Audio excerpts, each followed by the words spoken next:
రమేష్ అనే వ్యక్తికి పెంపుడు జంతువులంటే చాలా ఇష్టం. ఒకరోజు అతను పెట్ షాప్కి వెళ్ళి, ఏమైనా మాట్లాడే జంతువు ఉందా అని అడిగాడు.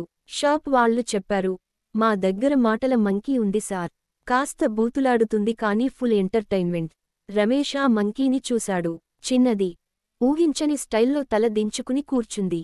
బాగా మాట్లాడుతుందా అని రమేష్ అడిగాడు. షాప్ ఓనర్ నవ్వుతూ, మీ దగ్గరికి వెళ్ళాకే అసలైన టాలెంట్ తెలుస్తుంది అన్నాడు. రమేష్ మంకీని ఇంటికి తీసుకెళ్లాడు. వాళ్ళింట్లో మొదటి రోజు. Ramesh, hi monkey. మంకీ, ఏంటి బాబు ఈ ఇంట్లో వైఫై లేదుగా?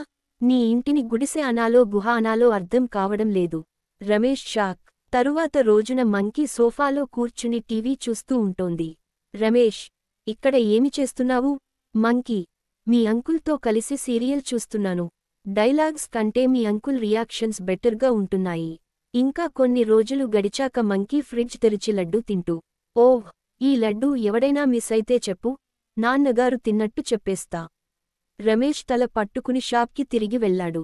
ఇది నన్ను తినేస్తుంది సార్, ఏదైనా శాంతమైన జంతువు ఇవ్వండి. షాప్ ఓనర్ నవ్వుతూ, ఇంకో మాటల మంకీ ఉంది సార్. ఇది మొదటి మంకీ మాట్లాడిన ప్రతిదానికి జోకంట అంటుంది. ఇద్దర్నీ కలిపితే మీ ఇంట్లో కామెడీ షోనే సార్.